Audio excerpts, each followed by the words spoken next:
ओम नमः शिवाय। शिव जी सदा सहाय। ओम नमः शिवाय। गुरु जी सदा सहाय। जय गुरु जी। शुक्राना गुरु जी। अनंतम अनंतम शुक्राना गुरु जी। हर हर महादेव। हर हर महादेव। जय भोलेनाथ बाबा की। जय भोलेनाथ बाबा की। जय गुरु जी की। जय गुरु जी की। जय गुरु जी। जो सुप्राण पढ़ने में भूल चूक होगी माफ़ करना प्रभु। अब ये वायवीए का 40वां अध्याय प्रारंभ करने जा रही हूँ। अब ये एक अध्याय और रह जाएगा। अब उसके बाद मैं दूसरा कुछ देखो काली पुराण पढ़ती हूँ। क्या पढ़ती हूँ? भगवान जो भगवान प्रेरणा करेंगे उसी को पढ़ूँगी, या शिव पुराण या तो काली पुराण, इसी में दोनों में कोई एक पढ़ूँगी। जय भोलेनाथ बाबा की जय। वायुदेव का अंतर्ध्यान। ऋषियों का सरस्वती में और भृत स्नान और काशी में दिव्य तेज का दर्शन करके ब्रह्मा जी के पास जाना। ब्रह्मा जी का उन्हें सिद्धि प्राप्ति की सूचना देकर मेरु के कुमार शिखर पर भेजना।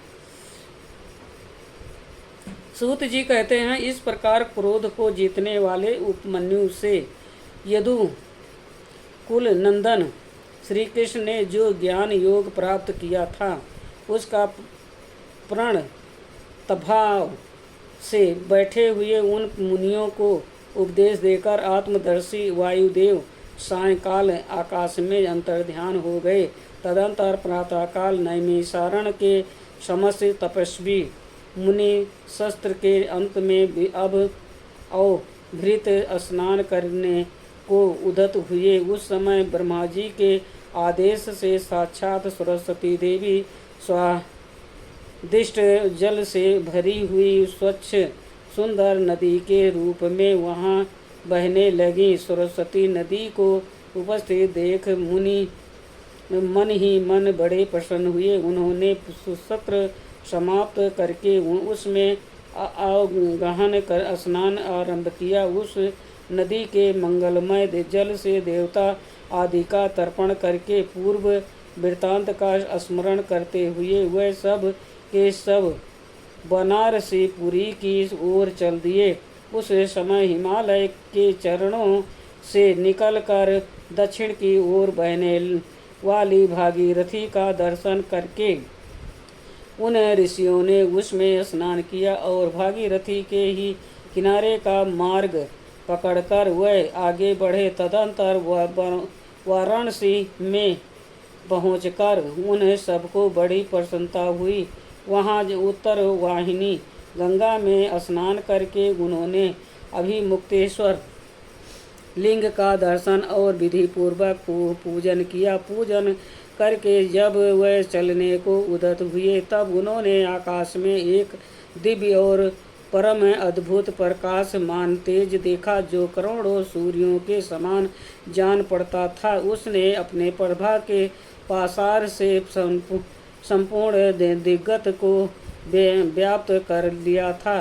तदंतर जिन्होंने अपने शरीर में भस्म लगाकर रखा था वह सैकड़ों सिद्धि पशुपत मुनि निकट जाकर उस तेज में लीन हो गए। उन तपस्वी महात्माओं के इस प्रकार लीन हो जाने पर वो तेज तत्काल अदृश्य हो गया। वो एक अद्भुत सी घटना घटित हुई। उस महान आचार्य को देखकर वह नैमिषारण्य के निवासी महर्षि ये क्या कहा इस बात को न जानते हुए ब्रह्म वन को चले गए।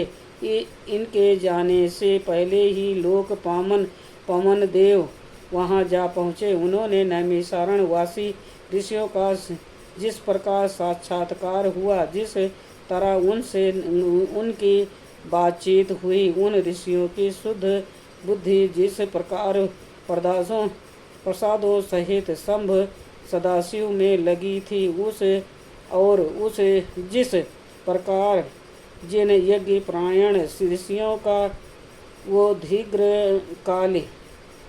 दीर्घकालिक यज्ञ पूरा हुआ था, ये सारी बातें जग तत्रष्टा ब्रह्मयोनि ब्रह्मा जी को बताई। फिर अपने कार्य के लिए उनसे आज्ञा ले वह अपने नगर को चले गए। तदंतर अपने स्थान पर बैठे हुए ब्रह्मा जी गान की कला में परस्पर स्पर्धा रखने और विवाद करने वाले तंबुरु और नारद के गान जनित रस का आस्वादन करते हुए वहाँ मध्यस्थता करने लगे। उस समय वो ग्रंथों और अप्सराओं से बीत हो सुख पूर्वक बैठे थे।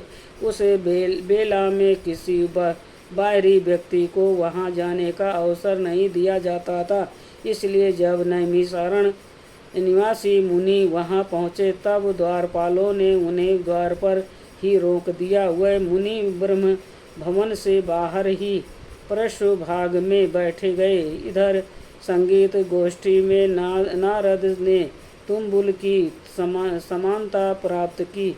तब परमेष्ठी ब्रह्मा ने उन्हें तुम्बुरु के साथ रहने की आज्ञा दी और वह पारस्परिक स्पर्धा को त्याग कर तुम्बुरु के परम मित्र हो गए।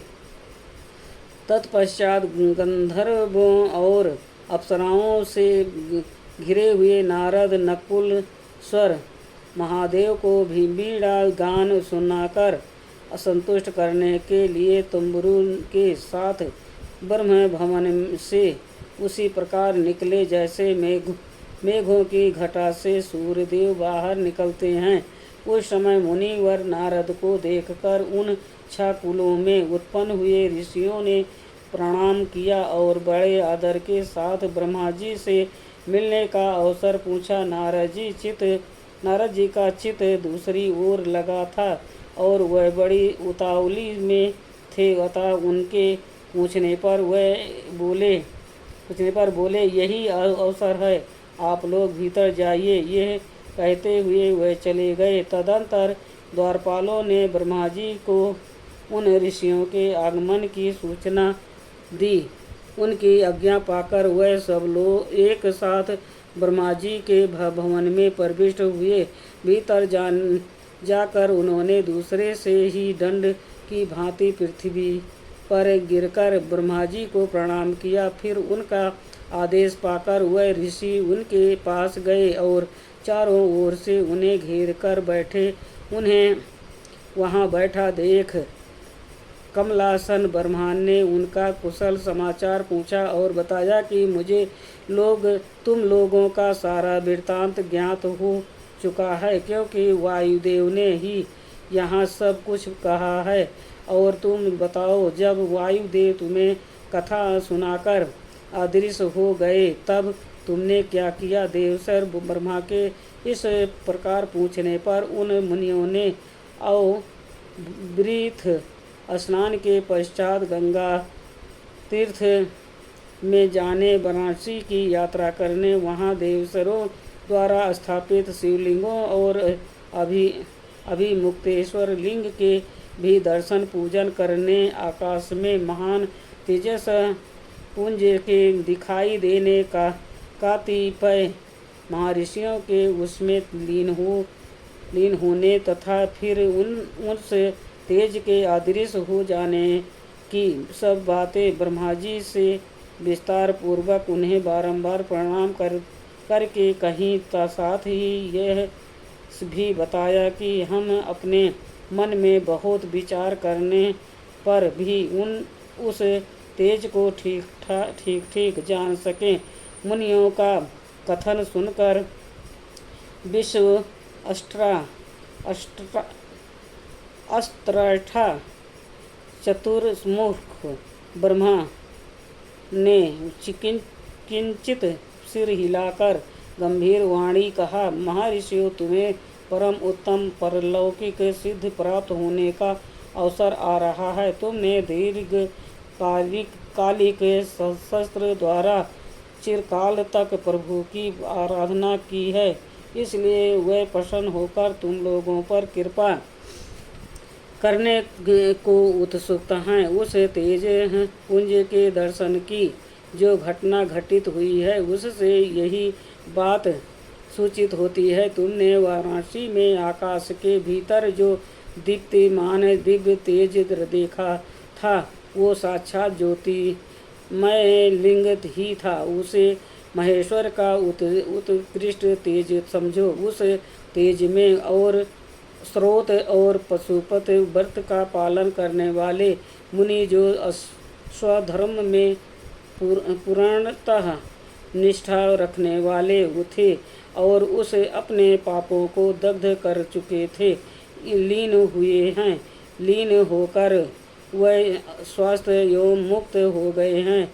इसी मार्ग से तुम्हें भी शीघ्र ही मुक्ति प्राप्त होने वाली है।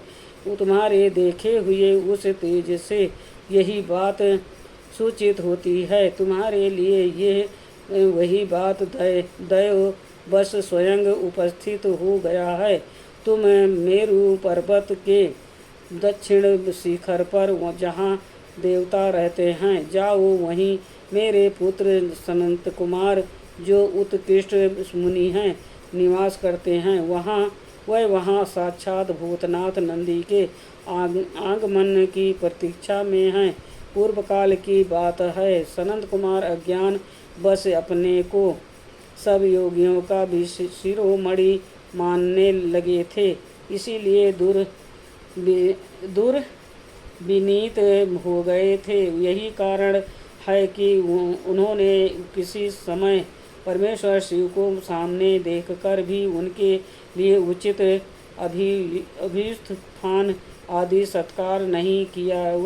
वह अपने स्थान पर निर्भय बैठे रहे। उनके इस अपराध से कुपित हो नंदी ने उन्हें बहुत बड़ा ऊंट बना दिया। तब उनके लिए मुझे बड़ा शोक हुआ और मैंने दीर्घ काल तक महादेव और महादेवी की उपासना करके नंदी के भी बड़ी अनुनय विनय की। इस प्रकार प्रयत्न करके किसी तरह उनको ऊंट की योनि से छुटकारा दिलाया और उन्हें पूर्वतः सनत कुमार रूप की प्राप्ति कराई।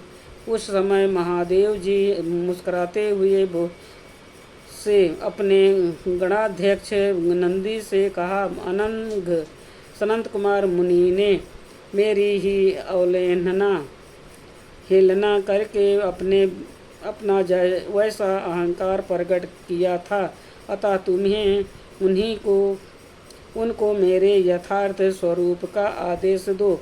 ब्रह्मा का ज्येष्ठ पुत्र मूढ़ की भांति मेरा स्मरण कर रहा है, अतः मैंने ही उनको तुम्हें शिष्य के रूप में दिया है। तुमसे उपदेश पाकर वो मेरे ज्ञान का